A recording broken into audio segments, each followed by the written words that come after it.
Bueno, vamos a continuar entonces con el curso y vamos a comenzar entonces en esta sesión a explorar ya, digamos, en detalle el problema de las propiedades de las estrellas.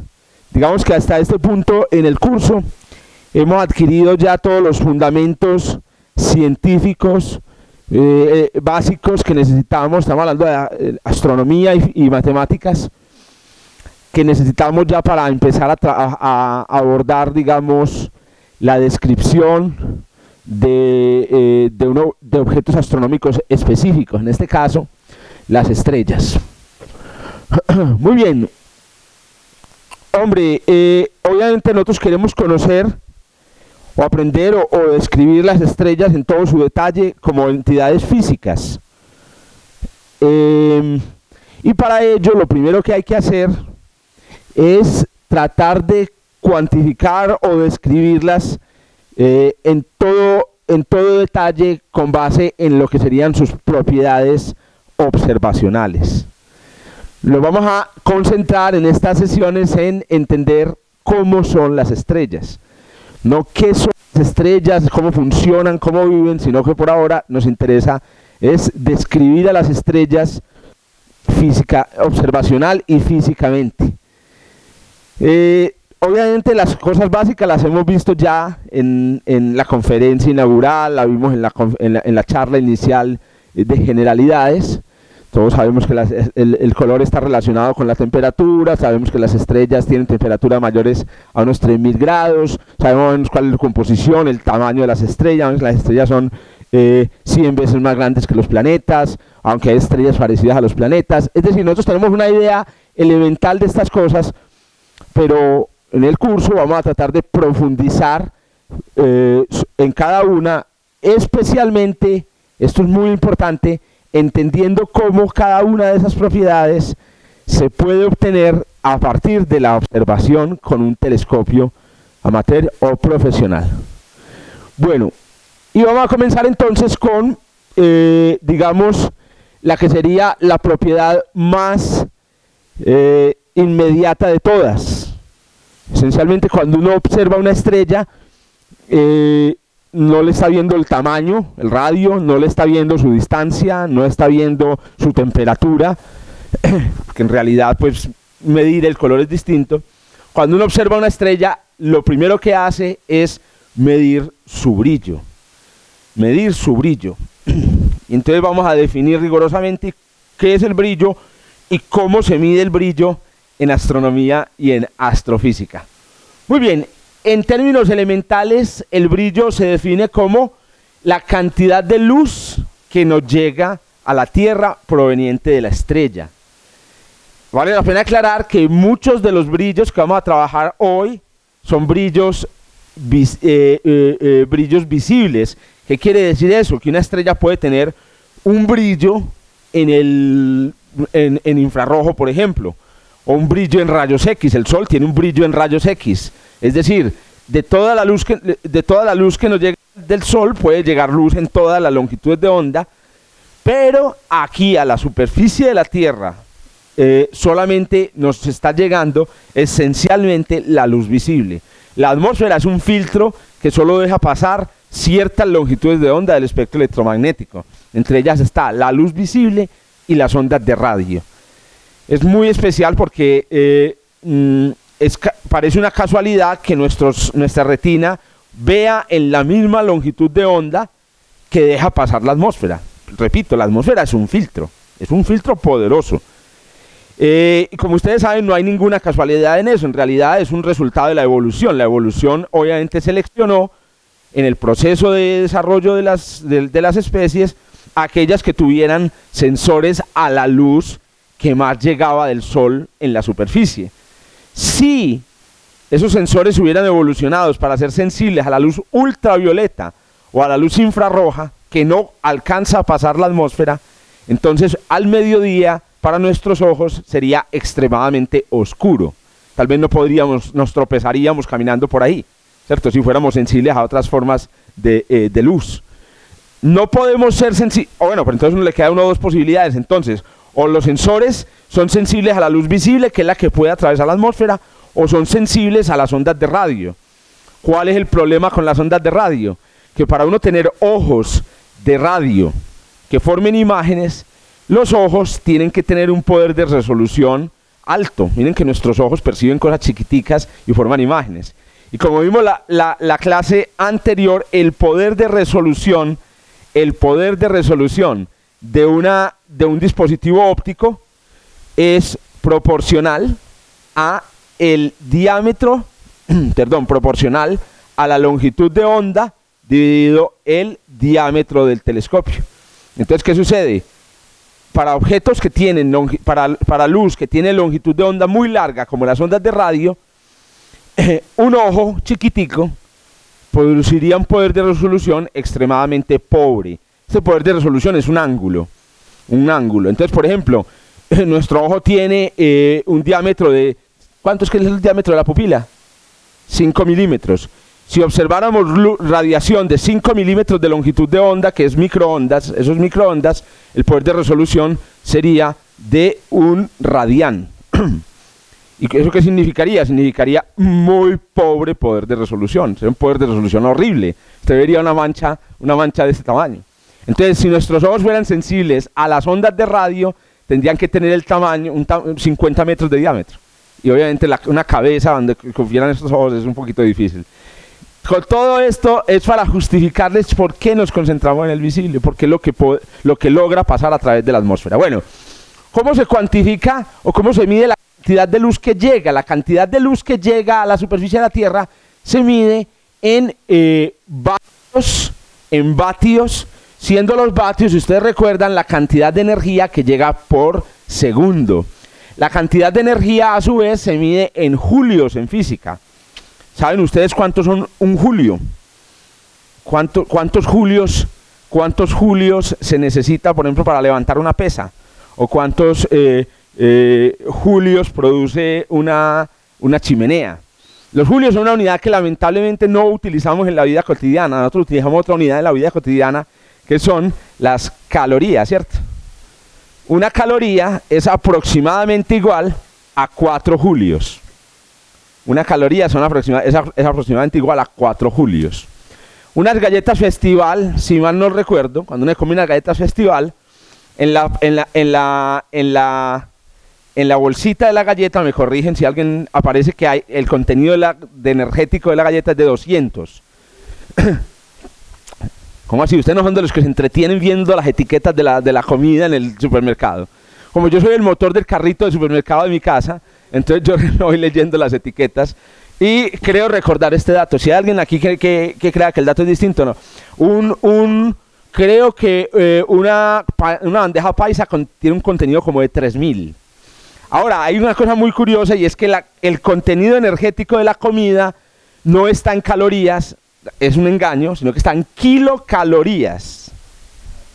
Entonces, cuando usted se come una galleta que contiene un paquete de galletas, 200 unidades, es 200 kilocalorías, o sea, aproximadamente 200.000 calorías de energía o aproximadamente 800.000 julios. Usted se está comiendo 800.000 julios al comerse unas galletas Festival. Bueno, pero ¿cuánto es un julio? Un julio es la energía que se necesita para levantar un objeto de aproximadamente 100 gramos, un metro. Esto no pesa 100 gramos, esto pesa más de 100 gramos, posiblemente 100 gramos pesa ¿qué? El marcador también yo creo que pesa más de 100 gramos, esto pesa, bueno, puta, whatever. Un lapicero, un chicle pesa 100 gramos. O sea, entonces cogemos una tapita, o sea, bueno, un lapicero hueco, 100 gramos. Hacer esto consume un julio. Eso quiere decir que en una galleta Festival usted puede hacer esto 800.000 veces, ¿cierto? Y para gastarse completamente las galletas Festival. Esto para que se hagan una idea, porque normalmente a uno le dan estos números y uno dice, sí, pero a uno realmente le vienen a dar un infarto cada vez que le hablan en términos absolutos. Bueno, la cantidad de energía que llega por segundo entonces es clave aquí, se llama vatio, julios que llegan por segundo. Ahora bien, a la Tierra de una estrella llegan, digamos, una cantidad enorme de vatios, porque resulta que a la Tierra llega luz por todas partes. Entonces una manera más adecuada de describir cuánta energía llega de una estrella, es decir, cuánto llega en cada metro cuadrado de Tierra.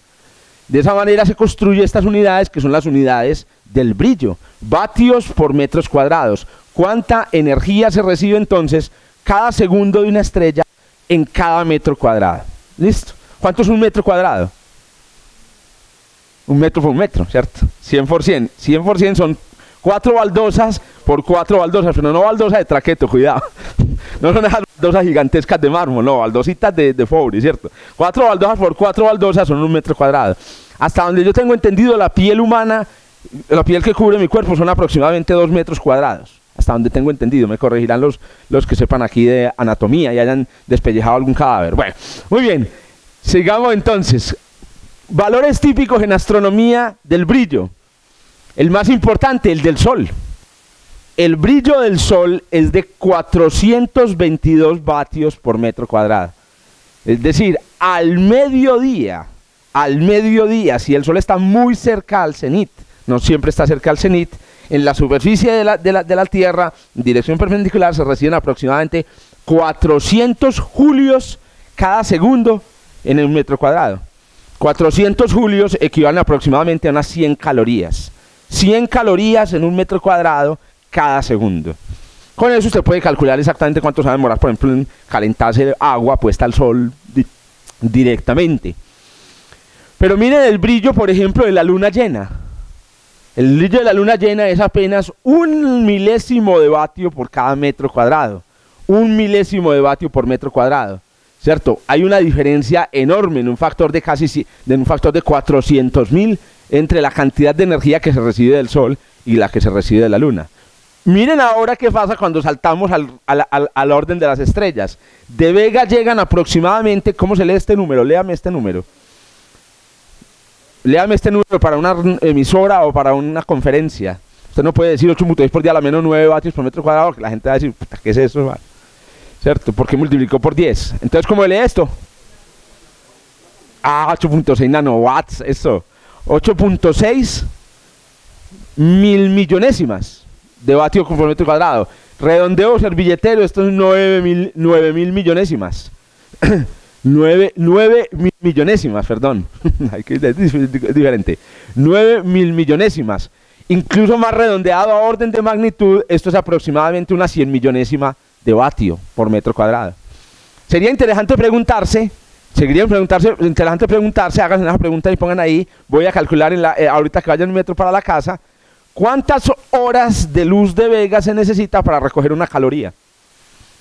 ¿Cuántas horas necesita uno acumular la luz de Vega para acumular una miserable caloría?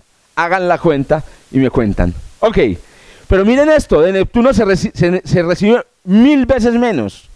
7.2 por 10 a la menos 12, o sea, ¿cuántos 7 billonésimas de vatio por metro cuadrado se reciben de Vega? Muy bien, entonces este es el orden, esta es la primera propiedad. Medir esta propiedad es fundamental, es muy importante en astronomía, pero bueno, ¿cómo demonios se mide el brillo? ¿Cómo medimos el brillo? Resulta que en los instrumentos, en los detectores actuales de luz, la luz que llega a un instrumento se convierte, a ver, ¿cómo funciona? A ver, ¿quién? Con el micrófono, muchas gracias. ¿Quién me cuenta en este momento cómo es que convertimos luz en imágenes actualmente en astronomía? ¿Cómo pasa uno de la luz que llega de la estrella a una imagen? ¿Cómo pasa uno de la luz que llega de una estrella a una imagen? A ver, don Sebas. Lo que usted intuya o lo que usted sepa.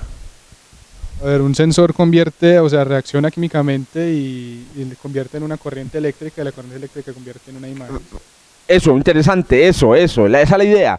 Convertimos la luz en electricidad, pero no a través de un proceso químico, ¿cierto?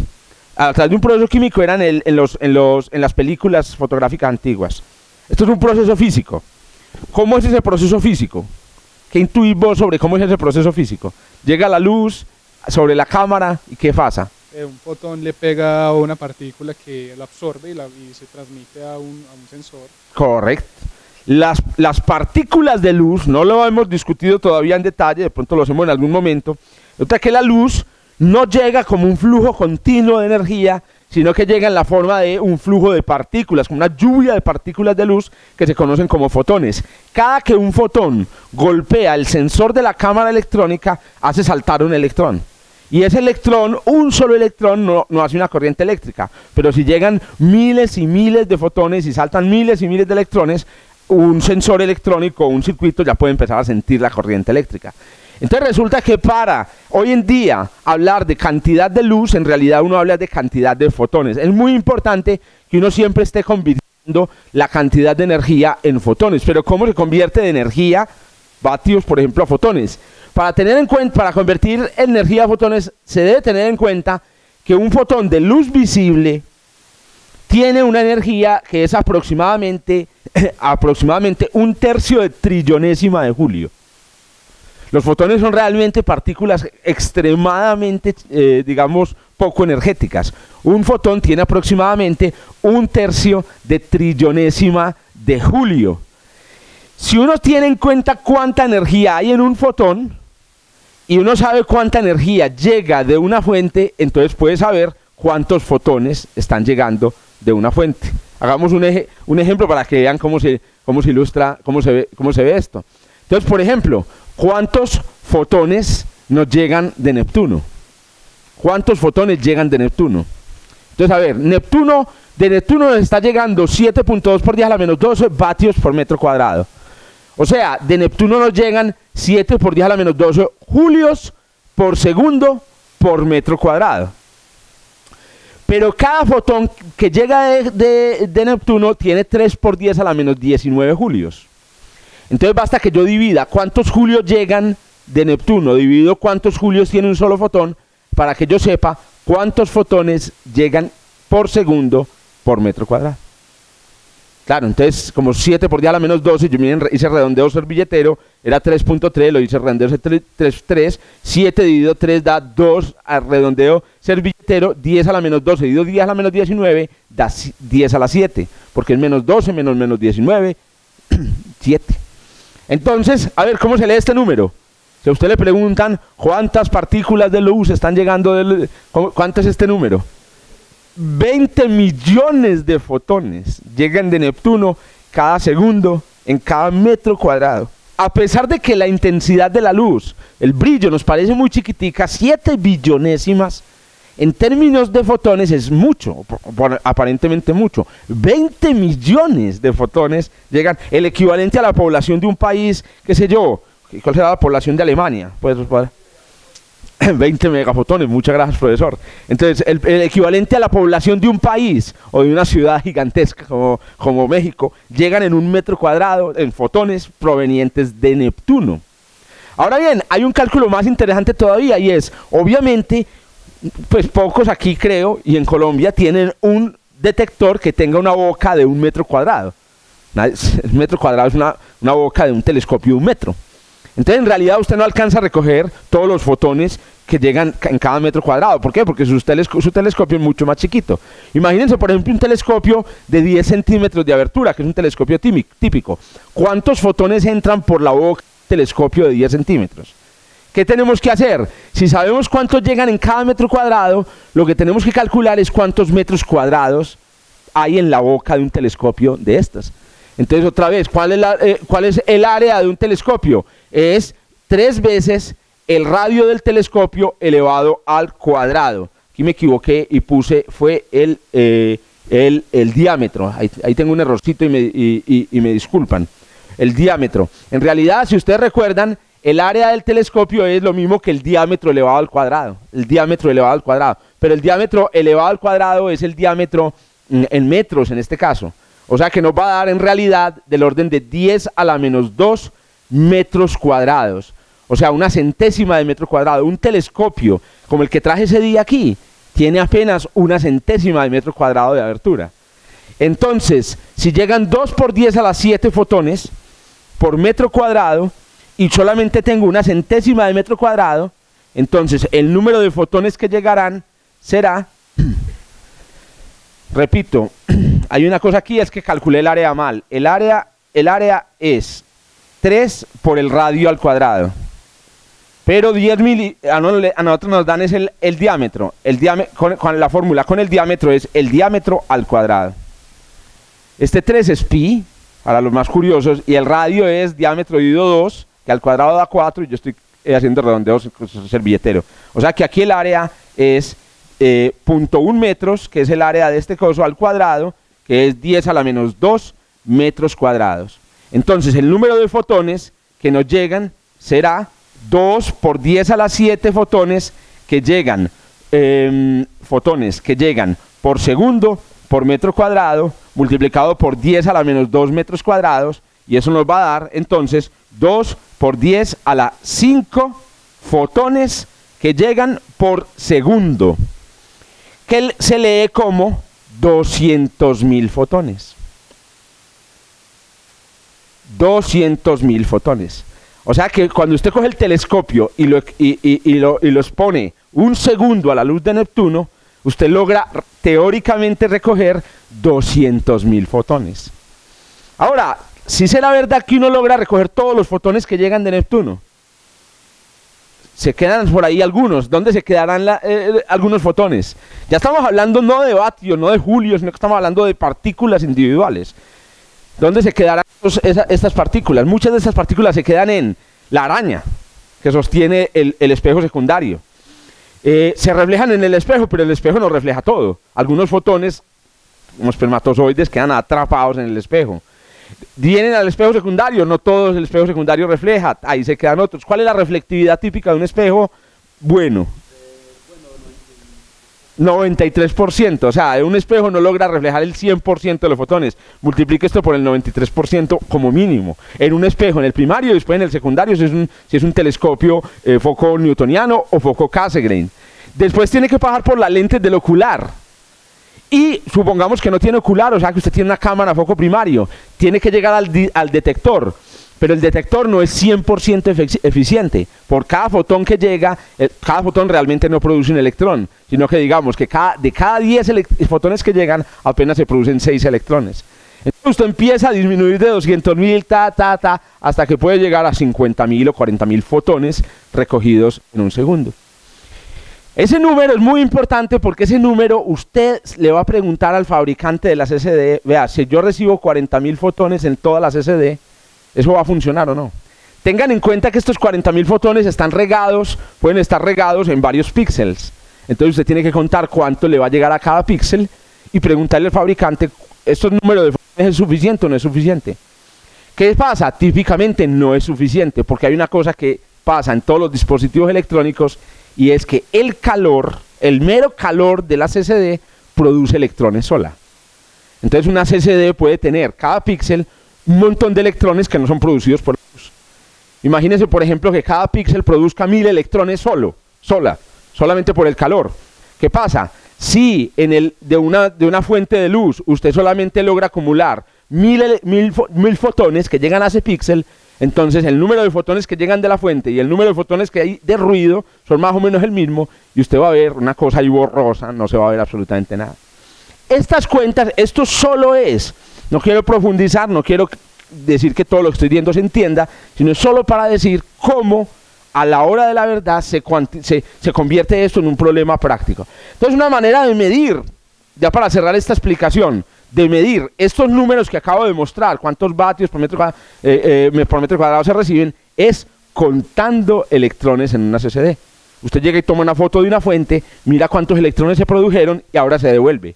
Si el área era tanto, si la eficiencia era tanto, si los fotones tienen esta energía, entonces la potencia debe ser tantos vatios por metro cuadrado. Es más fácil de decir que hacer. Bueno, si fuera tan complicado, ¿ustedes creen que habrían clubes de astronomía en el mundo? Si la cosa fuera tan complicada, si necesitara saber uno de potencias de 10, etcétera, la cosa sería tan complicada. Es más, ¿creen que hubiéramos podido hablar de estas cosas, por ejemplo, en la antigüedad? Desde el año 100 de nuestra era, se está hablando del brillo de las estrellas, y en ese año no se conocía todavía Abad. el señor James Watt vivió en el año 1800. Entonces, resulta que esto mismo que acabo de decir en términos físicos, en realidad se puede expresar en unos términos menos físicos y que son mucho más comunes en astronomía. Yo no sé si todos ustedes han oído hablar, y lo hemos mencionado aquí varias veces, de la magnitud. De que una estrella es de magnitud 4, que una estrella es de primera magnitud. Las magnitudes son el nombre o la manera como en astronomía amateur, y eso se ha extendido a todos los, se cuantifica el brillo de una estrella. Entonces vamos a hablar un poco de las magnitudes y a quedar, digamos, muy claros en qué es la magnitud y cómo se relaciona con esto. El problema con las magnitudes es que, como vamos a ver, fue una escala para medir el brillo que surgió históricamente y es muy manual y depende mucho incluso de percepciones subjetivas. Como nosotros estamos aquí hablando de astrofísica y estamos tratando de saber qué tan poderosa es una estrella, usted no puede depender de percepciones, usted tiene que depender de números. Entonces, lo que nos vamos a proponer es introducir las magnitudes, pero no vamos a perder el contacto con los vatios, porque lo necesitamos para calcular el poder de las estrellas. Bueno, sí, claro. Espérate, Edilberto, recuerden que siempre... Micrófono, gracias. Micrófono. Edilberto, el micrófono. El brillo del Sol es 422 y ahora aparece 450. ¿Eso qué? No, es un error mío. Es un error mío. No importa. No, es un error mío. Ok. Bueno, uno de los problemas que tenemos al cuantificar el brillo en vatios por metro cuadrado es este. Si nosotros quisiéramos representar en una recta numérica el valor de estos números, nos daríamos cuenta de un problema muy grave. Y es que el brillo del Sol es inmenso y el de los demás es diminuto. Entonces, al ponerlos en una recta numérica o al tratar de compararlos, imaginen que quisiéramos hacer un aparato para representar el brillo aquí en Explora, en el museo. La cosa sería así: este es el Sol y el de la Luna, Vega y Neptuno, todos están concentrados por aquí cerca al cero. Entonces queda uno más frito que un frito. Muy bien, ustedes saben que hay una solución a este problema. Yo no sé si ustedes saben cuál es la solución. Lo mismo sucede con las distancias de los planetas. Si yo trato de hacer un modelo del sistema solar para niños en el colegio, empezando desde Mercurio hasta llegar al último, a Sedna, el problema es que todos los planetas interiores quedan pegaditos allá del Sol y Sedna queda por ahí en la PM. Sedna está casi a 50 unidades astronómicas. En cambio, Mercurio está a media unidad astronómica. Y Marte, que es el planeta rocoso más cercano, está a 1.5 unidades astronómicas. Entonces yo quisiera hacer un modelo del sistema solar, todos quedarían aquí pegados y Sedna quedaría por allá y se comería todo el modelo. ¿Cuál es la solución que se encuentra para esto? Hay una solución para esto y es utilizar un tipo de escala diferente. Por ejemplo, ¿qué pasa si en lugar de utilizar el valor en vatios utilizáramos un valor relativo? Esto es una primera solución. Entonces, por ejemplo, que escogiéramos una referencia. Vega, por ejemplo, es la referencia que se utiliza en astronomía. Realmente es así. Vega es la estrella de referencia para medir los brillos. Si nosotros dijéramos Vega tiene un brillo de 1, entonces todas las demás estrellas tendrían, o los objetos tendrían brillos relativos a él. Entonces Vega tiene un brillo de 1, Neptuno tiene un brillo de 1/1000. La Luna un brillo de 100.000 veces Vega. El Sol tiene un brillo de 10 a la 10 veces Vega. Correcto. Pero de nuevo, si quisiéramos representar sobre la recta numérica, esto sería otra vez el mismo problema. Estaría el 0 aquí, Vega estaría aquí, Neptuno estaría muy pegado del 0 y el Sol y la Luna estarían en la PM. El Sol tiene 10 a la 10 en una recta numérica. Entonces, otra vez, cambiar de vatios por metro cuadrado a valores relativos tampoco ayuda mucho. Entonces, hay una manera de resolver el problema. Hay una manera de resolver el problema que surgió históricamente y sin saberlo de una propiedad muy curiosa que tiene los sentidos. Y es que los sentidos le asignan a cosas que son muy diferentes niveles de sensación que no son muy diferentes. Entonces, así por ejemplo, a usted, por ejemplo, ¿qué tan diferente le suenan estos dos números?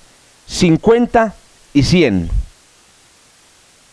Esos dos números tienen una diferencia. El uno es el doble del otro, ¿cierto? Se diferencian por 100 unidades, ¿correcto? Muy bien, ¿qué pasa si yo ahora le pongo esto aquí atrás? ¿Qué diferencia creen que hay entre estos dos? 50 decibelios y 100 decibelios. Inmenso, inmenso. Resulta que 50 decibelios es el nivel más o menos de conversación tranquila, digamos, entre los amigos. Y 100 decibelios es la intensidad con la que suena creo que el nivel, por ejemplo, acústico dentro de la cabina de un avión en pleno vuelo. Una turbina, si usted está en un aeropuerto y ve un avión despegar, es como 120 decibelios. Y ya usted ya le van a reventar los tímpanos. Y en 140 decibelios ya usted empieza a sangrar por los oídos, ¿cierto? Entonces resulta que el nivel de percepción del sonido, y estos niveles surgieron de hacer medidas. Los oídos, ¿cierto? Cuando perciben sonidos muy diferentes en intensidad, en realidad asignan en una escala, digamos, arbitraria, valores que no son muy diferentes. Se dice que de alguna manera es como si en los oídos respondieran así. A cosas, digamos, de baja intensidad le asignan más o menos valores proporcionales, pero cuando la intensidad empieza a crecer muchísimo, ya ellos, digamos, como que el oído empieza a taparse, el oído empieza a reducir un poco la respuesta, y entonces la diferencia en respuesta va siendo cada vez menor. Entonces, de 100 a 120 decibelios hay ir en un avión y tener los oídos sangrando, ¿cierto? Pero de 50 a 70 decibelios es estar hablando o estar gritando, ¿cierto? Miren que la diferencia es muy pequeña entre los dos. Esa respuesta se le llama una respuesta logarítmica y es propia de nuestros sentidos. ¿Por qué la respuesta es así? La razón es para permitirle al oído funcionar en un rango muy amplio de sonidos. Entonces nuestros oídos funcionan bien desde digamos, el que le está diciendo a uno un secreto en el oído hasta escuchar un avión sin que se le rompan a uno los tímpanos. Si el oído respondiera linealmente, o sea, proporcionalmente a la intensidad, entonces uno solamente soportaría que le hablaran pasito al oído, porque lo demás están estallados los oídos. Pues esa misma respuesta está en los ojos. Está en los ojos. Miren, piénsenlo. Si usted coge una cámara fotográfica y la expone a la luz de un LED, la cámara responde, pero apenas si responde. A la luz de las estrellas ya no responde. Y si se la pone al sol, se quema. En cambio, piensen en lo que es la retina. La retina es capaz de ver una estrella ultra débil y es capaz de mirar al sol por menos de 2 segundos y no se quema. Entonces, otra vez, tenemos un sensor capaz de responder a un amplio rango de brillos sin quemarse. Y la razón, otra vez, es que tiene una respuesta logarítmica. Cuando el brillo es inmenso, cambios muy grandes del brillo no implican cambios muy grandes de la percepción. Eso no lo sabía Hiparco de Nicea en el año 120 a.C., cuando se inventó justamente la escala de magnitudes estelares. Este señor, antes de que se inventaran las cámaras SD, de que supiéramos que es un vatio, etcétera, construyó un aparatico muy curioso que es parecido a lo que está representado aquí, en el que para medir el brillo de las estrellas comparaba el brillo que ellas tenían con el brillo que ellas tenían en el cielo, con el brillo con el que se veía una vela a través de una tabletica en la que se había perforado un agujero. Entonces él tenía una tableta y en esa tableta había hecho unos agujeros, desde un agujero muy chiquito hasta un agujero muy grande, y a través del agujero veía una vela. Entonces él llamó al agujero más grande el agujero campeón 1, al que le sigue el agujero 2, y así sucesivamente hasta llegar al agujero 6. Ahí aparece como si fuera de -1 a 5. Entonces, resulta que al hacer esto, entonces, él decía, las estrellas más brillantes se ven como la vela a través del agujero 1. Las estrellas más débiles se ven como la vela a través del agujero 6.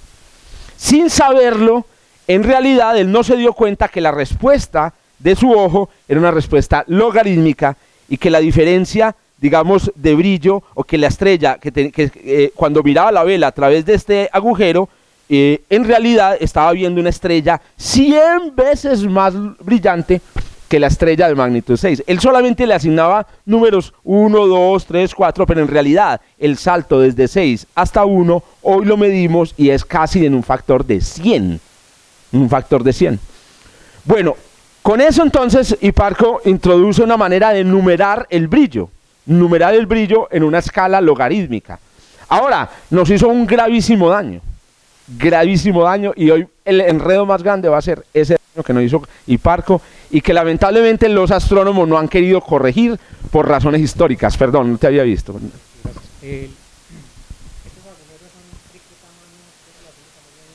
Interesante, te queda de tarea. ¿Por qué? ¿Por qué? La tarea va a ser, si yo coloco una vela a una distancia de 1 metro, ¿cierto? ¿Cuál es el brillo que recibo en vatios por metro cuadrado? Si ahora suspendo la luz de la vela con un huequito, ¿de qué tamaño tiene que ser el hueco para que el número de vatios por metro cuadrado que yo reciba sea el equivalente a una estrella de magnitud 1?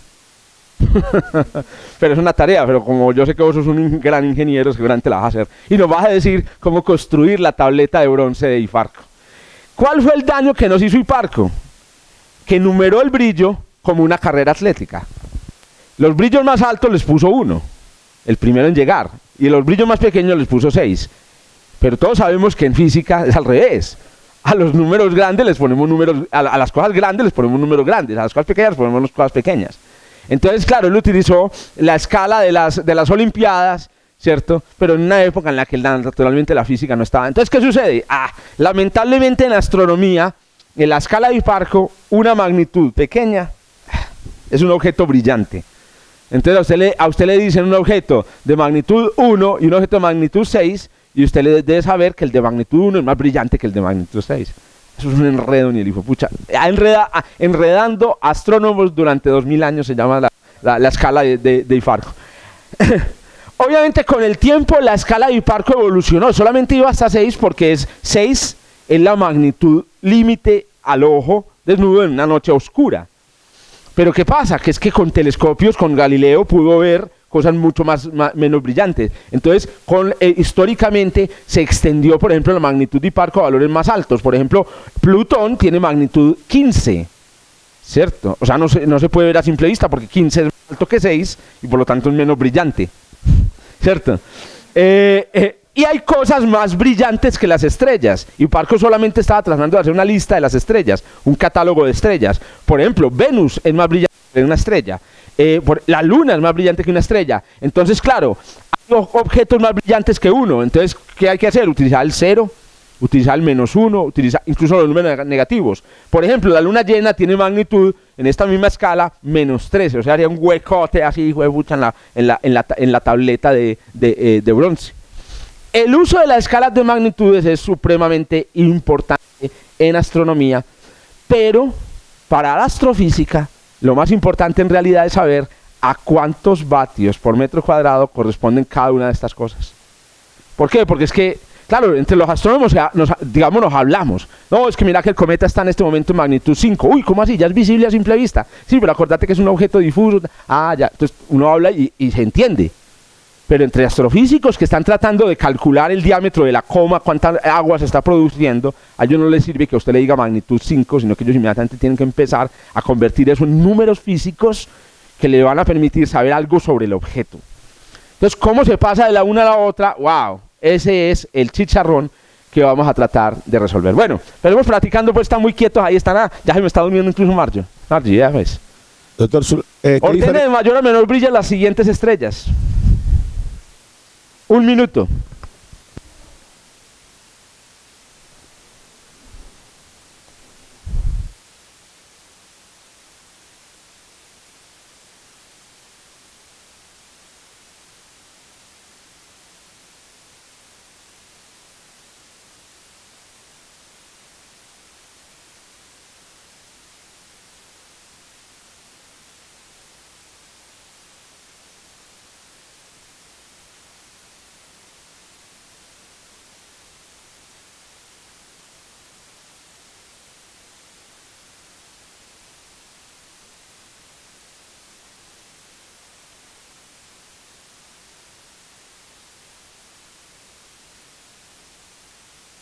¿Cuántos que le dan a uno ¿cómo es que es? ¿En quién quiere ser millonario?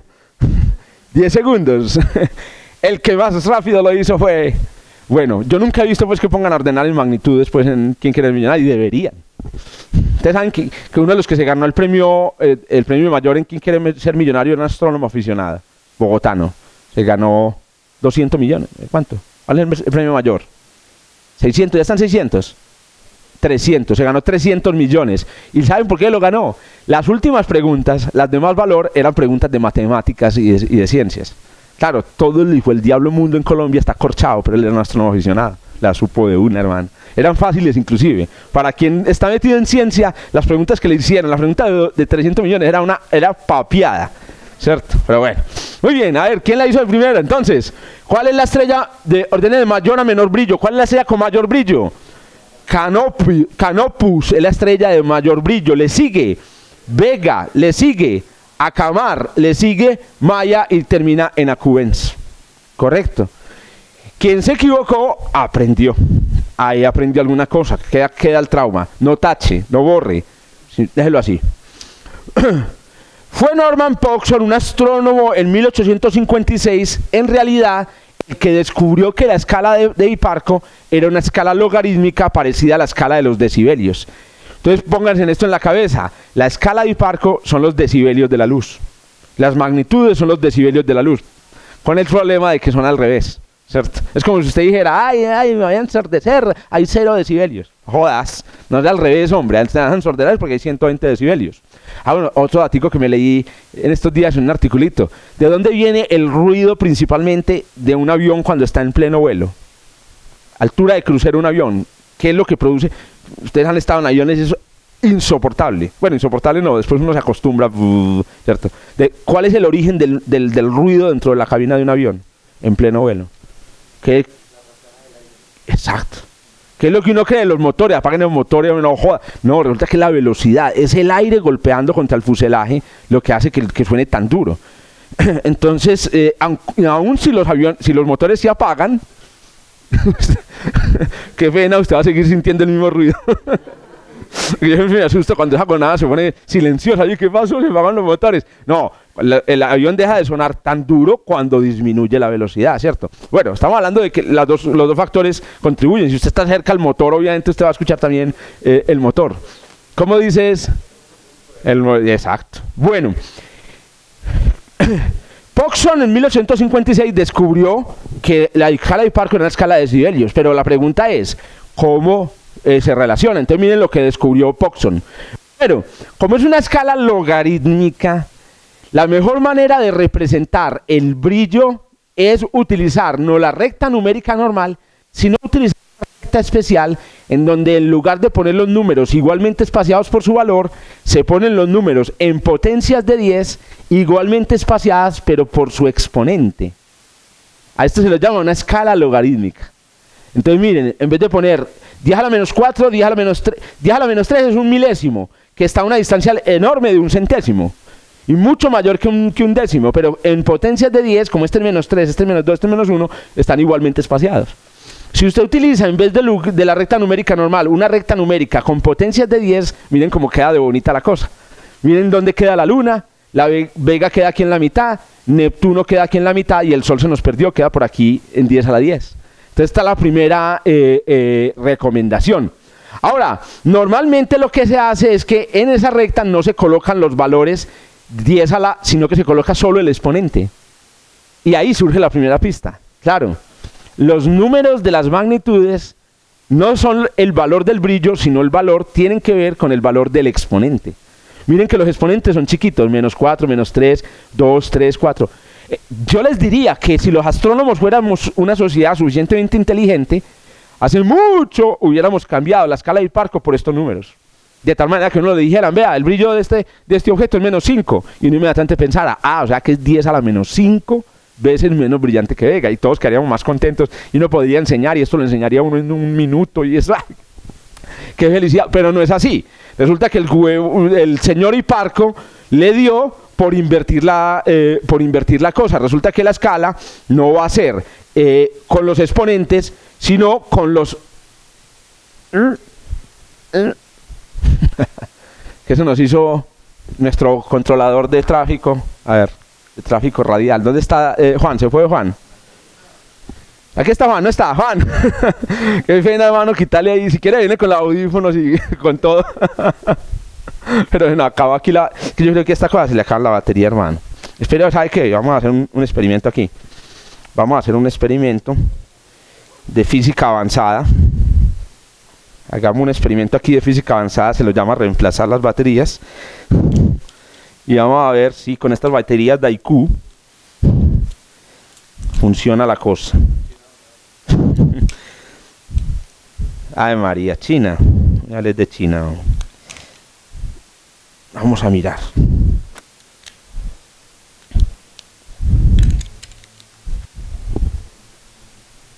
No, parce. No es la... Ahí está pasando. Ah, ya. Entonces el problema no es la batería, sino que el problema es el software. El problema es el software. Bueno, entonces haceme el favor y pasalo de ahí manualmente a ver si te pasa a vos. Ahí sí pasó. Ah. ¿Sabe qué? ¿Sabe qué? Apague y vuelva a prender, exacto. Apague y vámonos. No, ¿sabe qué? Lo que yo tengo que hacer es pasar todas estas diapositivas a PowerPoint. No me quedé pensar con OpenOffice, pues, pero me ha dejado mal más de una vez. La otra es convertirlo a PDF, ¿cierto? Y trabajar con el PDF en lugar de trabajar con el presentador de PowerPoint. ¿Cuál es la otra opción? No, sabes que no me ha funcionado tampoco. El current slide no me ha funcionado. Ay, no, ahí está, listo, listo. Muchas gracias, Juan. Yo creo que aquí nos da. Muy bien. Entonces, miren, escoger solamente los exponentes equivale en matemáticas a utilizar una cosa que llama el logaritmo, que es una cosa pecaminosa para alguien al que no le guste ni haya estudiado nunca matemáticas. No, logaritmos, ¿qué es? No, logaritmo es una huevonada muy sencilla. Si usted lo mira como simplemente el logaritmo es sacarle el exponente a la potencia, ¿cierto? Eso es el logaritmo. Pero entonces, como les decía, resulta que Hiparco, por una razón, digamos, o los astrónomos, por una razón misteriosa, no utilizamos eso, sino que al revés, invertimos. Donde era menos 4 ponemos más 4, era menos 3 ponemos más 3, y donde era 4 ponemos menos 4. ¡Joda! Bueno, el truco interesante de Hiparco, entonces en realidad no utilizamos el logaritmo, sino el negativo del logaritmo. La escala de magnitudes no es el logaritmo del brillo y no el negativo del logaritmo del brillo. Pero hay un detalle adicional, y el detalle adicional es que cuando uno empieza a comparar a Vega con Neptuno y con la magnitud de Hiparco no le da. Hasta que multiplica por un factorcito constante de 2.5. Y este factor fue el que descubrió el señor Pogson. Pogson descubrió que la manera sencilla era multiplicar por 2.5 el negativo de los exponentes y ahí le daba unos números que corresponden a la escala de magnitudes de Hiparco. De esa manera entonces aparece una fórmula muy famosa en la astronomía, muy famosa, que se la llama la ley de Pogson, que dice, si usted sabe el brillo, no es sino que haga esta operación para que obtenga la magnitud de Pogson. Sin embargo, si a usted le parece que la fórmula es un desastre, miren que la cosa es entonces en realidad muy sencilla. Usted lo único que tiene que hacer es, de acuerdo al brillo, coger el exponente y multiplicarlo por 2.5 y ponerle un signo menos para que quede al revés, ¿cierto? Multiplicar por 2.5 es la clave en esta situación. Coger el exponente, multiplicarlo por 2.5. Véalo ahí. Por ejemplo, 4 multiplicado por 2.5 da menos 10. Pero le cambio el signo y queda más 10. Y listo. Y esa es la relación de Fox. Entonces miren cómo se convierten ahora los brillos de Neptuno, la Luna y Vega en magnitudes de Hiparco. Neptuno es 10 a la menos 3 veces Vega, o sea que Neptuno tiene una magnitud de 7. Por ahora no se puede ver a simple vista. Vega tiene un 10 a la 0 porque es 1. Entonces 0 por 2.5, 0. La magnitud de Vega es 0. La Luna tiene una magnitud de 10 a la 5. Que equivale a un brillo aproximado a un brillo de 10 a la 5 veces el de Vega, o sea, una magnitud de menos 13 más o menos. Y así los brillos se convierten en magnitudes de Hiparco. Así conectamos el siglo XIX con el siglo I antes de Cristo. Es increíble, una fórmula, digamos, relativamente sencilla. Bueno, intentémoslo. Intentémoslo. Una supernova es... ¿Cómo se llama este número de aquí? 10.000. Una supernova es 10.000 veces más brillante que Vega. ¡Wow! ¿Qué magnitud tiene?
Entonces la magnitud es menos 10, 10 a la 4, menos 8, menos 4, o ninguna.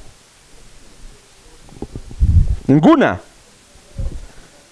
Menos 10, 2, 10 a la 8. Entonces, la regla. El 4, cojo el 4. Lo multiplico por 2.5. ¿Eso cuánto da? 10. Menos 10. La magnitud de la supernova será menos 10. Pregunta, ¿eso qué es mucho, muy poquito? Estamos hablando de, para la perspectiva humana, ¿es mucho o muy poquito? Entonces vamos a ver una de las tablas que les pasamos en este momento. ¿Me regalarías una copia? Una de las tablas que les pasamos hoy es una representación gráfica de la magnitud, de la relación entre la magnitud y los brillos de Hipparco. Entonces aquí está la ley de la ley de Poisson. Entonces aquí lo que es interesante es que miren, en este eje está la magnitud y en el eje horizontal está qué tanto más brillante o menos brillante es. Correcto. Entonces miren que efectivamente 10 a la 4, esta es una escala logarítmica, o sea que están separados igualmente pero por exponente. Si este es 10 a la 3 y este es 10 a la 6, entonces 10 a la 4, 3, 4, 5 estará por aquí más o menos y corresponde exactamente a una magnitud de menos 10. La recta que hay aquí es la relación de Hipparco. Entonces usted coge el valor del el brillo relativo y se tira hasta la recta y eso le dice a usted más o menos cuál es la magnitud. Esto es para los que les da pereza de pronto bajar el exponente y multiplicar por 2.5. O por ejemplo usted quiere tener una versión miniatura de estas en la billetera y sacarla cada vez que la necesita en una observación. Obviamente acuerde que tiene que ser negra, que tiene que tener una lamparita de baja intensidad. Bueno, muy bien. Lo que quiero mostrarles con esta es los valores de las magnitudes típicas. Hombre, buen astrónomo que se respete, cuando le dicen menos 10 le da un preinfarto. Menos 10 es un preinfarto en astronomía. ¿Por qué? Miren las magnitudes que hay aquí. Entonces la magnitud más débil que uno puede percibir, límite a ojo desnudo, 5. Pero eso depende, lugares, yo vi a Urano en el desierto de la Tatacoa a simple vista, es una cosa impresionante, se puede llegar hasta ver, bueno, es que no es más difícil, más 7. Límite a ojo desnudo, sí señor. ¿Cómo? Hasta Neptuno, que tiene magnitud 7.5. Pucha, bueno. Muy bien, entonces el límite a ojo desnudo. Pero miren este otro límite interesante. La estrella más brillante del cielo es Sirio. Tiene una magnitud de más o menos menos 1.5. O sea que todas las estrellas del cielo tienen una magnitud que usted puede ver a simple vista entre menos 1 y 6. O menos 1 y 7. O sea que si usted le dice un número entre menos 1 y 7, usted sabe que lo puede ver a simple vista. Ahora, por debajo de ese número está Venus, que tiene una magnitud de casi menos 5. Varía con el tiempo. Menos 5. Y ustedes saben cómo es Venus, un pepononón en el cielo. De día, el cielo azul tiene un brillo. Y usted puede asignarle una magnitud. La magnitud del cielo diurno es más o menos menos 7. Es más o menos menos 7, eso dependerá. Entonces, ¿qué sucede? Venus apenas si se puede ver por contraste. El problema es que Venus es un punto. Entonces se ve por contraste en el cielo diurno. Pero por eso es que no podemos ver las estrellas. Porque nada que sea más débil que esto se puede ver porque el cielo es de este brillo. La luna llena, menos 15. El sol, menos 27. Entonces usted se imagina que una cosa que tenga entre menos 27 y menos 15 es como la luna llena. Nuestra supernova es menos 10. Ya tiene un brillo parecido ¿a quién? A la luna. Y por eso es que dicen que cuando hay una supernova uno puede leer de noche. Porque cuando hay luna llena uno puede leer de noche. Y yo normalmente viajo en avión de noche solo cuando hay luna llena. No, para poder ver las nubes. No, es que yo no me soporto volar en avión sin ver lo que hay afuera, porque es que eso empieza a temblar y uno dice, bueno, estoy metido entre un huracán o no. Bueno, cierro paréntesis. Listo. Y hacia arriba, las magnitudes más altas. Entonces miren cómo, por ejemplo, Neptuno ya va teniendo casi 7, 8 de magnitud. Una galaxia tiene una magnitud de 10. Plutón, 15. Entonces cuando usted le dice, no, vení, vamos a ver este cuasar que tiene magnitud 15, usted dice, jodas, 15 es una magnitud demasiado alta. Si pudiéramos ver ese, yo me acuerdo cuando estaba chiquito que tenía mapas estelares y en los mapas aparecían cuasares. Yo salía por la noche a ver los cuasares. Ay, María. Bueno, muy bien. Los objetos transneptunianos, como el que descubrieron hace poquito, así que supieron que descubrieron un planeta enano, magnitudes 24. El impactor de Chelyabinsk, el asteroide que me impactó en Chelyabinsk, cuando venía hacia la Tierra, tenía magnitud 22. Esto es una magnitud. Y las galaxias más remotas del universo tienen magnitud 30. 30. Es una escala absurdamente poderosa. 30 parece un número chiquito, pero miren que 30 es una billonésima del brillo de Vega, ¿cierto? Recuerden, los números de las magnitudes parecen ser pequeños, pero es porque nuestro ojo responde de manera un poco lenta, entre comillas, a esos brillos. Muy bien, menos 10. Entonces aquí está la relación de Pogson que me dice cuál es la magnitud si yo conozco el brillo, y esta formulita que hay aquí, que parece muy fea, en realidad es esto que acabo de decir. Ok, si esto se hace con Vega. Si la estrella que usted está utilizando de referencia es otra, la fórmula cambia simplemente agregándole la magnitud, pero esto de pronto es un detalle que solamente nos interesa. Propiedades de los logaritmos. Esto es un paréntesis que hago matemático, tal vez aburrido y maluco, pero puede llegar a ser muy útil si usted está en un calculito en un observatorio, no tiene a la mano una calculadora, etc. Digamos que este es cálculo servilletero con logaritmos. Porque es que sacar logaritmos en una servilleta está muy difícil, ¿no? Pero realmente hay una. En la segunda tabla que les pasé, no, en esa misma, abajo aparecen los logaritmos de los números más chiquitos. El logaritmo de 1. ¿Por qué? Exacto, recuerden que el logaritmo es el exponente. Entonces el logaritmo de 1 es 0 porque es que es 10 a la 0 es 1. Pero el logaritmo de 2, ¿cuánto tiene que usted que elevar a 10 para que le dé 2? Entonces dice, para que le dé 2, tiene que elevarlo aproximadamente a 0.3.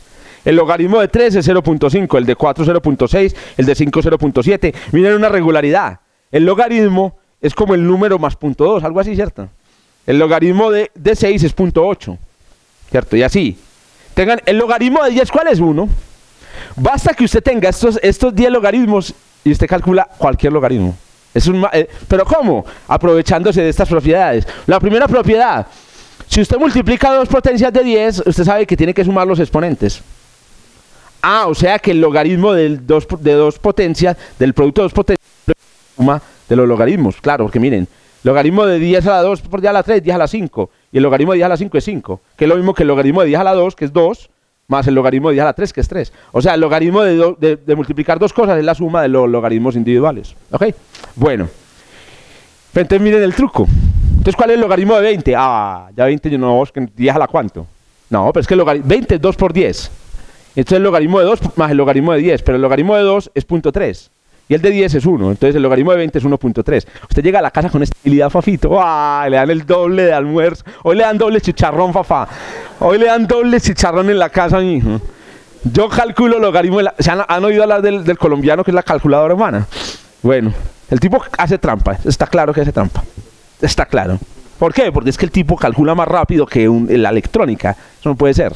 Uno no calcula más rápido que la electrónica. Ningún ser humano puede calcular más rápido. Una cosa es que el tipo calcule más rápido que otros seres humanos, pero no más rápido que un computador. Eso no se puede. De verdad, eso no se puede. Pues claro que tacar en el billar requiere cálculos tan sofisticados que un computador necesitaría horas para hacerlos. Es que usted llega y con un ojo así, usted medio cierra el ojo, y después de tener una experiencia de 5 años de billar, usted hace unas cosas increíbles con una bola. Y es pura mecánica newtoniana y fricción, hermano. Pero yo no estoy hablando de eso.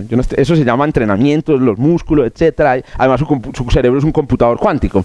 Estamos hablando de hacer cálculos con números. Nadie lo puede hacer más rápido que y este tipo calcula más rápido que una calculadora. Entonces, están en este momento buscando el truco que hace. Él dice que no lo revela porque le acaba el negocio. Bueno, en este momento usted ya tiene la cuota inicial para hacer una calculadora humana. Listo, logaritmo de 20, 1.3. Y al revés, y también sirve la división, entonces, así como la multiplicación es la suma, la división es la resta. Entonces miren para qué sirve esta. ¿Cuál es el logaritmo de 25? Eso a mí me quedó difícil, porque 25 ¿qué es? 25 es 2.5 por 10. Sencillo, el 25 es 50 dividido 2. Entonces el logaritmo de 50 es el logaritmo de 2. Pero el logaritmo de 50 es 5 por 10. El logaritmo de 5 más el logaritmo de 10 menos el logaritmo de 2. El logaritmo de 5 es 0.7, el logaritmo de 10 es 1, el logaritmo de 2 es 0.3, 1.4. Puta, hermano. Hijo de puta, qué tan teso, hermano. Bueno, esto se necesita en astronomía. ¿cierto? Si usted quiere hacer las cosas a mano. Claro, usted siempre va a tener una calculadora a la mano, pero qué tan bueno es que usted le pueda contar a sus nietos que usted sabe hacer lo que es la calculadora. 1.4 es entonces este tipo de calculito. Muy bien. Muy bien, entonces miren, podemos hacer el cálculo, pero ya lo habíamos mostrado. Y ustedes ya lo tienen claro cómo es multiplicar por 2.5 el exponente. El brillo de la luna nos da entonces menos 2.5. Bueno, si el Sol es 10 veces más brillante que Vega, ¿cuál es ya la 10 veces más brillante que Vega? ¿Cuál es su magnitud? Me voy a saltar esto porque entonces ya este es un ejercicio también otra vez papeado. 10 multiplicado por 2.5 ¿da cuánto? 25. Entonces eso es o menos 25 o más 25, ¿cierto? Y en este caso, ¿cuál es? Menos 25. ¿Por qué? Por dos razones. La primera, porque es muy brillante, entonces no puede ser 25. Y la segunda, porque claro, es que es 10 y da 25 positivo, hay que cambiar simplemente el signo.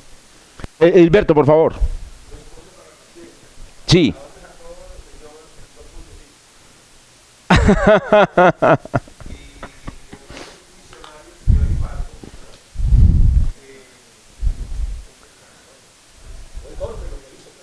No, Hiparco, wow, Hiparco es uno de los genios de la astronomía. Sí, nos jodió, pero nos jodió bien. Le da uno tiempo para estudiar. Entonces, a ver, Hilberto, a la primera pregunta le respondo, tarea. ¿Cuál es la diferencia entre el brillo y luminosidad? Eso es muy importante. ¿Cuál creen ustedes? A ver, ¿qué le dice usted a su intestino sobre qué diferencia podrá haber entre brillo y luminosidad? ¿Qué dicen ustedes? A ver, intestino, el brillo y luminosidad. Por aquí voy a repetir lo que me están diciendo porque es más difícil. La luminosidad es como la propiedad del objeto. Y el brillo también, ¿no? Pero el brillo es lo que percibimos, correcto, esa es la diferencia. El brillo es la percepción, la luminosidad es lo que produce. Entonces, eso es lo que se genera, correcto. Entonces, la luminosidad de estas lámparas, yo no sé cuánto eran esta lámpara, no sé, 100 vatios, ¿cierto? ¿Cuánto? 32 vatios, cada una de estas 32 vatios es lo que sale de la lámpara, suponiendo que sale luz, pues. Y el brillo de la lámpara es lo que usted llega y percibe a esta distancia, que cambia. Una misma estrella tiene brillos muy distintos, observados a muy distintas distancias. Depende de su componente químico, profesor. La luminosidad, o sea, la potencia va a depender de las propiedades intrínsecas, ¿cierto? Pero el brillo no. El brillo depende esencialmente de la distancia. El más interesante es irse al revés, porque es que resulta que cuando usted va y busca en internet el brillo de las cosas, a uno no le dan los vatios por metro cuadrado, a uno le dicen es la magnitud. El cometa tenía una magnitud de más 12 cuando fue descubierto, y usted dice, ¿cuánto es más 12? ¿Qué es más 12? Pero miren que devolverse en realidad es muy sencillo, porque devolverse es hacer la operación al contrario. Si la magnitud es 10 y usted quiere saber cuánto era el brillo, entonces ¿usted qué hace? En vez de multiplicar, acuérdense que para llegar aquí había multiplicado por 2.5, entonces ahora divide por 2.5 y cambia el signo. Entonces, claro, si era 10 dividido por 2.5 es 4 y cambio el signo es 10, menos 4. Entonces, la de vuelta es también muy fácil. Pero claro, no se la muestran en los libros y se la muestran así y uno dice, no, yo no voy a hacer nunca capaz con la astronomía no es lo mío, ¿cierto? La fórmula es así, es 10 elevado a la magnitud dividido menos 2.5. Como yo creo que ninguno de ustedes se sabe las tablas del 2.5, aunque las tablas del 2.5 son fáciles y uno se las tiene que saber en astronomía también. ¿Cuánto es 2.5 por 12? A ver, no, venga, es que no dice sencillo. 2.5 por 12, esta es fácil. ¿Pero fácil en qué sentido? Miren que es que 2.5 es 2 veces y media. Entonces es 2 veces 12, que es 24. Más media de 12, que es 6. O sea, 2.5 por 12 es 30.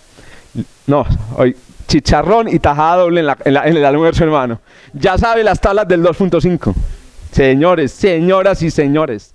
Entonces, pero ojo, pero dividir por 2.5, un poquito más complicado. Entonces, una manera de escribir el 2.5 es escribir como 5 medios y por eso la fórmula se escribe como 12m dividido 5. Pero esto es un procesamiento, una de las cosas que hacen las matemáticas complicadas para el resto de los mortales es que los que escriben las matemáticas han pasado por meses enteros de depuración, refinación, hasta que llegan a un resultado chiquitico y no le cuentan a uno el resto. Entonces quedan como unos hijueputas genios. Uno dice, ay, qué tipo tan, y esa fórmula tan y el huevón es un carpintero, ¿cierto? Si usted le pidiera a un carpintero que resumiera con matemáticas cómo se serrucha, le sacaría una integral elíptica y uno diría, ay, hueputa, es una serruchada sencilla. Entonces resulta que es muy importante que cuando usted le entreguen algo de matemáticas en cualquier contexto, usted dígame, ¿cómo es que se serrucha huevonada? Porque es que Newton se inventó el cálculo diferencial y uno se va a ver qué es el cálculo y es una pendejada.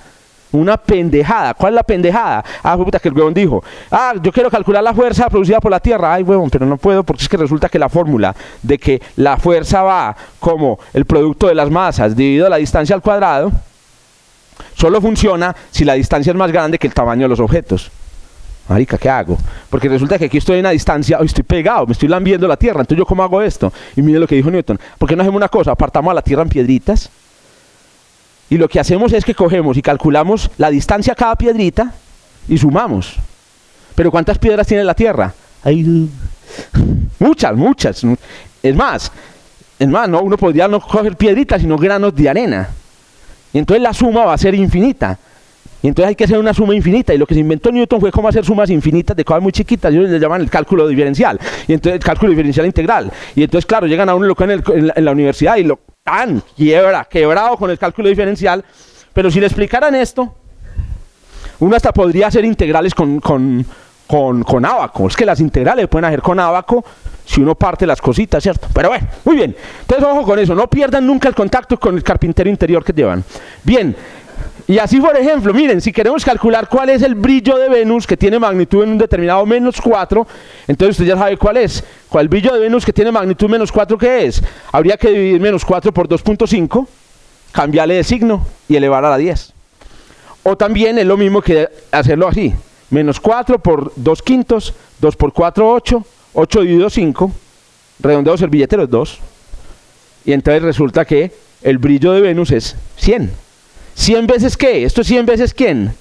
Vega. Acuérdense que esto es 100 veces Vega. 100 veces Vega. Lo que acabo de hacer es dividir 4 por 2.5, queda más o menos 2. Ok. Pero otra vez, al que no le haya gustado dividir por 4 por 2.5, que le dé 2, entonces le va a enseñar otro truco y ahí se va a ganar el doble huevo en el almuerzo el día de hoy. Miren esta propiedad muy curiosa de las potencias. 10 a la 5 es 10 a la 2 por 10 a la 3, ¿sí o qué? Entonces 10 a la 3.6 es 10 a la 3 más 0.6. O sea, 10 a la 3 por 10 a la 0.6. ¿Sí o qué? Pero ¿cuánto da 10 a la 0.6? Ni idea. No, un momentico. Resulta que 0.6 es el logaritmo de 4. O sea que 10 a la 0.6 es 4. Si usted pone en el exponente del 10 el logaritmo, le da el número. Entonces, 10 a la 3.6 es 4000. Oiga, hermano. 10 a la 3.6 es 10 a la 3 por 10 a la 0.6, que es 4, y eso le da 4000. Usted puede calcular potencias no enteras de 10 si tiene la tablita esa de 10. Esa es la... Así como se aprendió usted en la Padre Nuestro, hay un montón de cosas que uno puede aprender, ¿cierto? Aprendas esta tablita. Padre Nuestro, está logaritmo de 1 igual a 0, logaritmo de 2 igual a 2.3, logaritmo de 3 igual a 0.5, y triunfarás en la vida. Bueno, entonces, ¿qué sucede? Usando este tipo de truco, entonces puede uno calcular, por ejemplo, vamos a calcular cuánto es el brillo de una galaxia que tenga magnitud 21. A ver, hagamos ese cálculo. Entonces, el brillo es 21 dividido 2.5, que es lo mismo que 21 por 2 dividido 5. Entonces esto nos da 42 dividido 5. 42 dividido 5 es 8.4. O sea que el brillo de la galaxia es 10 a la menos 8.4. Entonces la pregunta del millón aquí es, ¿cómo hago yo para convertir esto en una potencia de 10, pues no normal, pues para seres humanos? Entonces lo que yo hago para convertir esto en una potencia para seres humanos es que 10 a la menos 8.4, 10 a la menos 8.4, entonces yo voy a sacar la parte que tiene el 10 a la menos 8 y la parte del 10 a la 0.4. El 10 a la 0.4, entonces ¿qué hago yo? ¿Cuál es el logaritmo ¿Cuál es el número que tiene el logaritmo 0.4? 0.4, ah, puta, no hay. Ah, pero está entre 2 y 3. Es 2.5.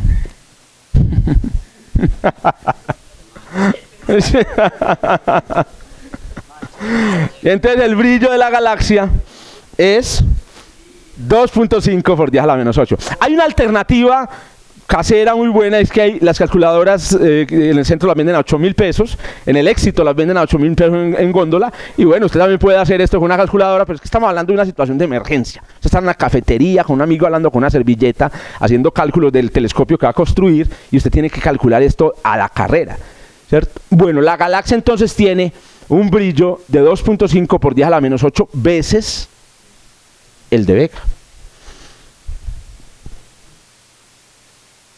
Hágale pues.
Magnitud 5.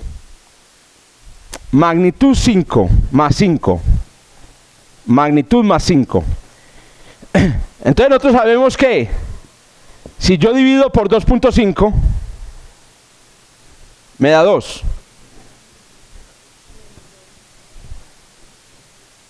Correcto. Entonces el Sol es 100 veces menos brillante. Otra. 10 elevado a la menos 2 por la magnitud, 5, dividido 5. 10 dividido 5, 2. Entonces 10 a la menos 2. Cualquier camino que te conduce, pues puede ser este que es un camino maluquito, o puede ser este que es un camino un poquito más directo. Este es el serrucho. Aquí está. Usted sabe manejar un serrucho, ¿cierto? Usted no sabe integrales elípticas. Trate de ser muy práctico al hacer estas cosas y le aseguro triunfo al hacer cálculos de brillos.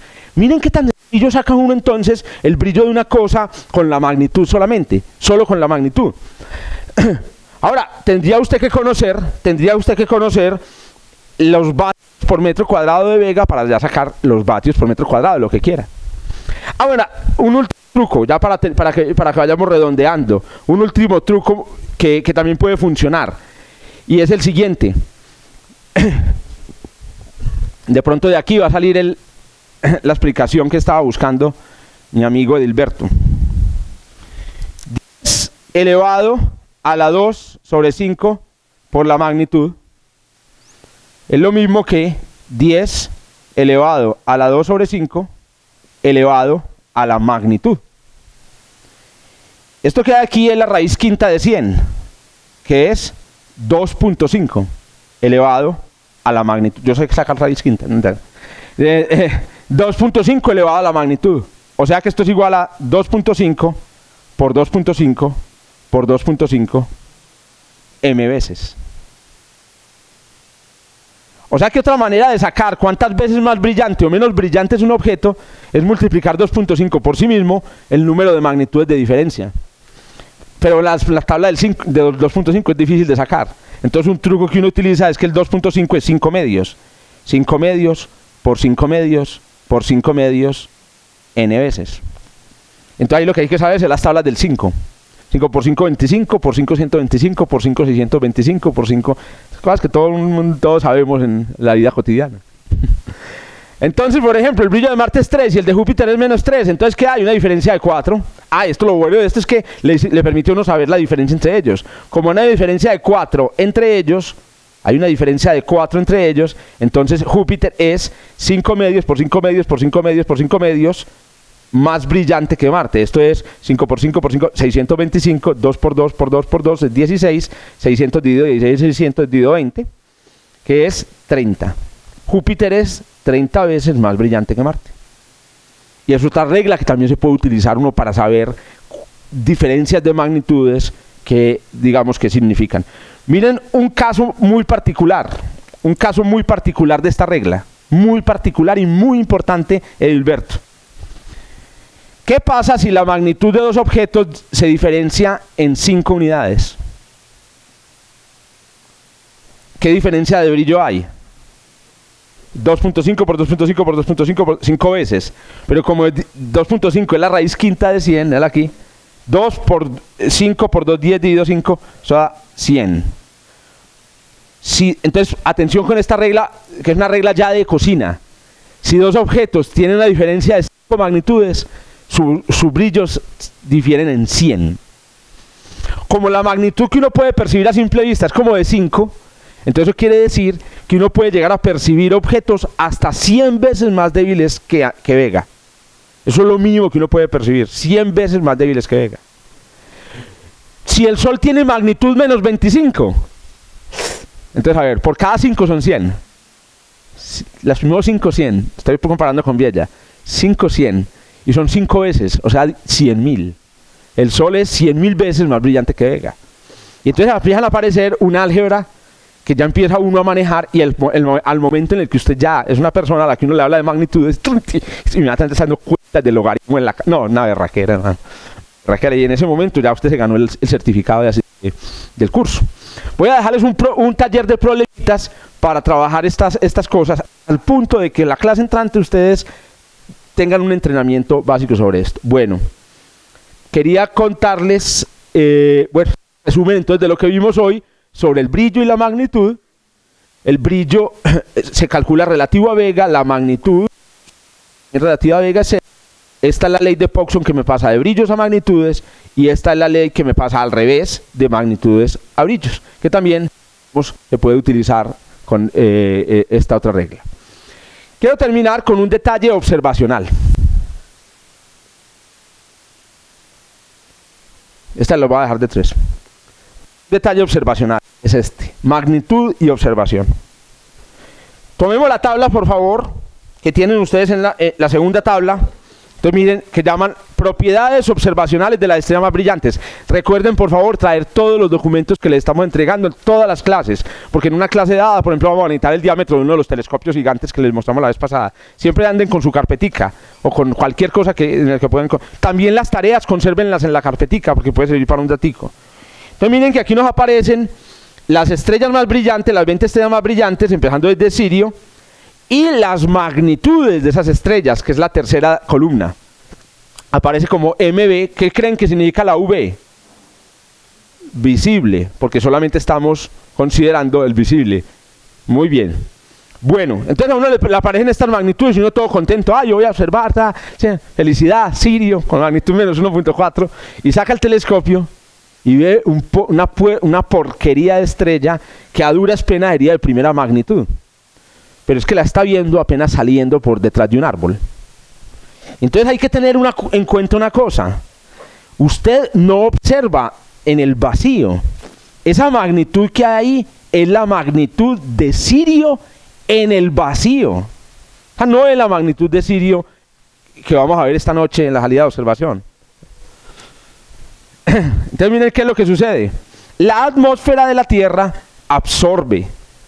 Cuando usted ve a Sirio en el cenit, directamente, solo este pedacito de atmósfera absorbe, y el cambio en la magnitud de Sirio es pequeñito, no es muy grande, y usted ve esa magnitud, aproximadamente esa magnitud que ve aquí. Pero si usted ve a Sirio en el atardecer, absorbe mucho más. Y eso implica que la magnitud de Sirio que usted va a observar al atardecer no es esa que hay ahí. ¿Es mayor o es menor?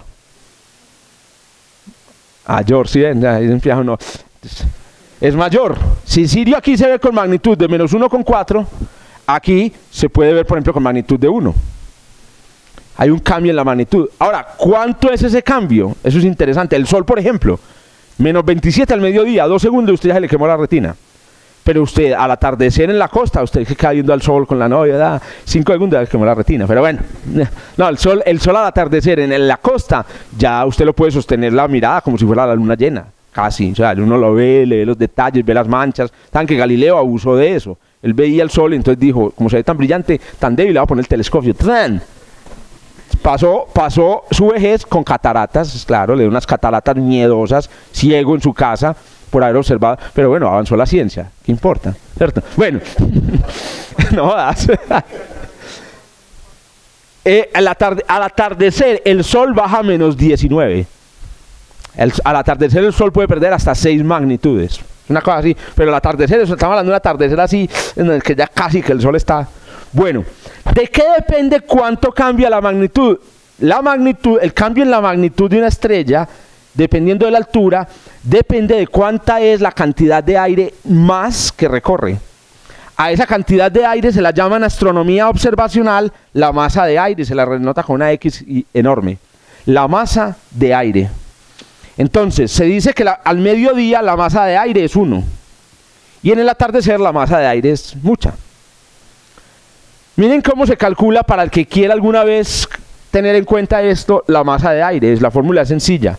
La masa de aire es 1 más la distancia al cenit al cuadrado dividido 2. Donde la distancia al cenit tiene que estar en radianes. Entonces, como un ejemplo, por ejemplo, usted va a observar un objeto que está a 30 grados del cenit. Ustedes saben que 30 grados es una cuarta y un poquito más. 30 grados del cenit. 30 grados son 0.5 radianes, 30 dividido 60. Entonces, la distancia, la masa de aire es 1 más 0.5 al cuadrado, dividido 2. Eso da 0.15, entonces nos da aproximadamente 1.2 veces. O sea que a 30 grados del cenit, la luz tiene que recorrer 20% más aire que al mediodía, que en el cenit. Y resulta que la propiedad dice, las cosas dicen que en el visible, por cada masa de aire extra, se pierden, dada la masa de aire, usted tiene una pérdida de 0.3 veces la masa de aire. Entonces, en este caso, si la masa de aire es 1.2, eso significa que se pierde aproximadamente 0.3 por 1.2, o sea, aproximadamente 0.4 magnitudes. O sea, no hace falta para que Sirio esté en el horizonte para que tenga magnitud menos 1. ¡Wow! Basta que Sirio esté a 30 grados del cenit para que ya la magnitud sea menos 1. Y empiece a sumarle ahí, tran. ¿Cuánto será justo en el horizonte cuando la distancia al cenit ya son casi 90 grados? La fórmula empieza a modificarse porque ya el ángulo va siendo muy grande, pero más o menos a unos 60 grados se ha perdido una magnitud. A unos 60 grados. Esta es la razón por la cual, cuando uno va a hacer observaciones, tiene que hacerlas cuando el objeto está alto en el horizonte. Porque cerca al cenit, pues perdés luz que necesitas si vas a observar una galaxia, por ejemplo, o si vas a ver a simple vista. También, usted ve una constelación cerca al horizonte y ve un número de estrellas. Cuando la constelación haya subido, ve más estrellas. ¿Por qué? Porque la magnitud, cerca al horizonte, estrellas que tenían magnitud 6 se ven con magnitud 7, ya no las ve. Pero cuando sube, ¡ay, ya las vi! ¡Ay, qué pucha! Empezó a aparecer y el cielo ha estado despejado toda la noche. Y todo se debe a la masa de aire que está absorbiendo. Una magnitud se pierde entonces. ¿Qué quiere decir eso? Un factor de 2.5. Se pierde 2.5 veces de luz. La estrella se ve casi la mitad de brillante cuando está bajita en el horizonte que cuando está arriba. Y ese es un factor importante para tener en cuenta. Imagínense lo complicado que es ese factor para alguien que está haciendo fotometría. Yo voy a medir la luz de un cometa y la voy a empezar a medir, pucha, y usted empieza a notar un cambio en la luz. Ay, mira, el cometa se está volviendo más brillante, está explotando en agua. No, está subiendo, hombre. ¿cierto? Entonces, cuando uno va a hacer fotometría de precisión, tiene que tener en cuenta exactamente cuánto aire está recorriendo, y eso hace mucho más complicada la astronomía. Bueno, muy bien. Terminamos ahí en toda esta sesión. Ahorita volvemos con otro tema, el tema de las distancias estelares. Voy a apagar aquí